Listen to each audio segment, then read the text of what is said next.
Hello and welcome to the France 24 interview. Our guest today is the President of Sri Lanka, Ranil Wickremesinghe. Thank you very much for being with us, Mr. President. My pleasure. You became president in a very difficult situation for your country. There were street protests triggered by the country's worst economic crisis since its independence. Sri Lanka has defaulted. It has reached a deal with the International Monetary Fund back in March. And there are reports by the Reuters news agency that the World Bank is about to approve $700 million in budgetary and welfare support at its next board meeting. Can you confirm that this is indeed happening? We are anticipating money from the World Bank. So far, we have fulfilled all the benchmarks, and therefore, we are qualifying for the assistance from the World Bank. It's a much-needed money at the moment and will certainly help to strengthen the economy. Right. So 700 million is the figure you're expecting, or more? Well, I hope if there are more, I'm not going to complain. Obviously, here in Paris, and I assume in many other arenas where you're traveling and participating, the issue of your debt is extremely important because you need financial oxygen. Obviously, your debt, external debt, stands at $42 billion, I believe. Are you making progress with the different creditors? There's the Paris Group, there's China.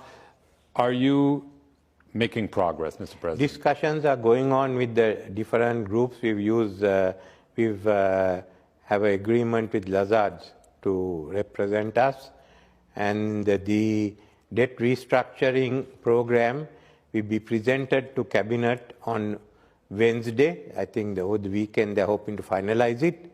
It will go to Parliament on Friday before the Public Finance Committee. Then Saturday and Sunday it will be debated in Parliament and will be approved by Parliament.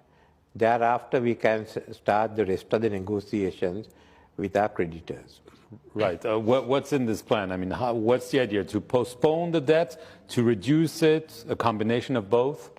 Well, it's a question of giving a longer period for repayment, and we've also been looking at some form of a reduction in the amount due.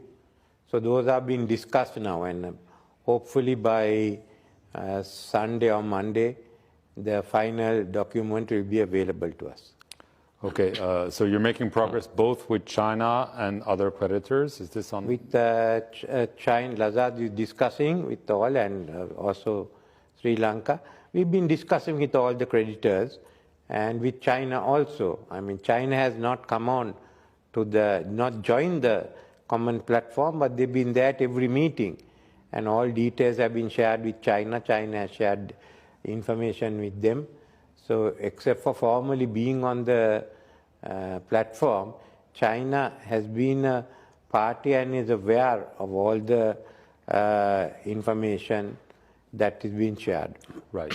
In Paris, there was an agreement on the debt from Zambia with both the Western creditors and China. Is this a good omen for your country, which shows, obviously every situation is different, that there is indeed a possibility to find an agreement with both China and other creditors? No, we are confident of China coming along with the others. The Zambian one was announced this week, and it's good that China has been able to sort out Zambia.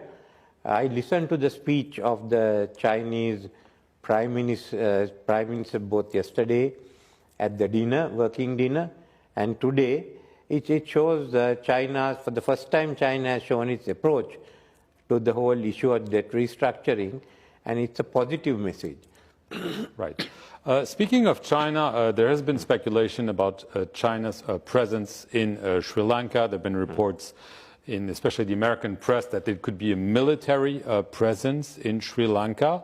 Is this the case, and do you rule it out for the future? Well, Chinese have been there for about 1,500 years. So far, there has been no military base. There is a lot of speculation about the Hambantota harbor. Right. We've called for offers, and it's been given out to China merchants. But the security is controlled by the government of Sri Lanka. The Southern Naval Command will be shifted to Hambantota. We've got one brigade stationed in Hambantota and the nearby areas, and there certainly has been no issue of military use by the Chinese. The same company also runs a terminal in the Colombo Harbour, in the South Port, and that's where warships come to all countries. Now, no one is complaining of the terminal they are running in Colombo. They are only complaining about the terminal and the port that they are managing in Hambantota. No, we have no military agreements with China. There won't be any military agreements. I don't think China enters into one. We are a neutral country, but we also emphasize on the fact that we cannot allow Sri Lanka to be used as a base for any threats against India. Right. You recently declared some groups involved in traditional politics are actively working to hinder our economic revival. They're spreading false information and misleading the public with claims that we're selling off the country. What exactly do you have in mind? No, there have been people who say we've been selling off the country. Who are these people, Mr. President? Part of the opposition or part of other groups. So I just pointed out each achievement we had. And I asked, is that selling off the country? If we reduce the price of fuel, is it selling off the country?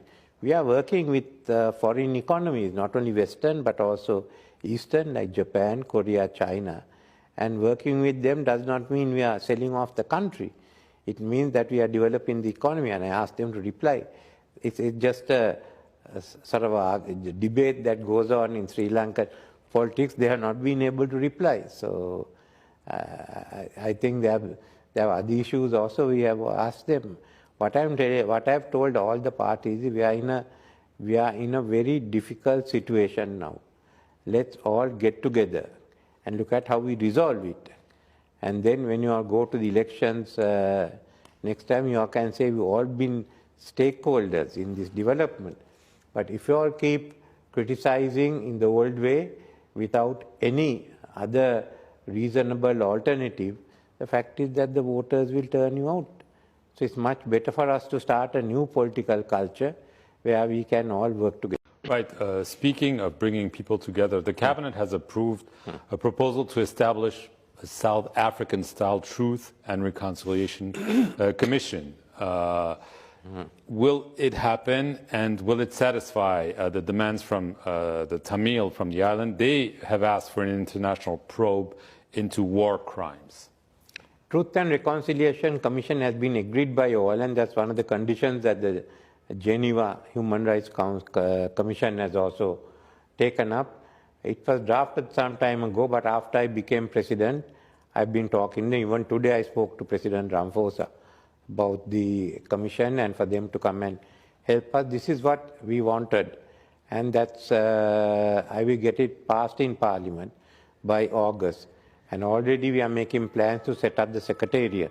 We require the South African assistance. There will be a lot of foreign observers, independent observers. So that's within the framework that we have so far specified. When do you expect it to begin its work? I think in my view, the legislation will be enacted by August. Right. There's also talk about granting political autonomy to the Tamil. What about that? Tamils are in different parts of the country and there are different categories. No, this is, if you look at it, you have the Tamils in the north and the east, then there are Tamils of hill country, whose origin traces back to India. Now we have been sorting out a lot of the issues there. In fact, those Tamils have been given voting rights in one area, one district called Norelia. All of a sudden the majority, the Sinhala majority became a minority, and the Tamils have become a majority. That has not happened in many countries that I am aware of. But we have to uplift the economic and the social standards of the Tamils living in those areas. They take part in the politics, and they have members who are serving in the central cabinet. As far as the North is concerned, especially the leaders and members of the Tamil parties have been asking for the government to ensure that the devolution package which is in the constitution is implemented. Will it be? It has been implemented, but that the central government will not interfere in it. We have given that guarantee and we are prepared to bring legislation. I have told them, in addition, they've asked for some of the other powers, not only for the North, but for all the 9 provinces.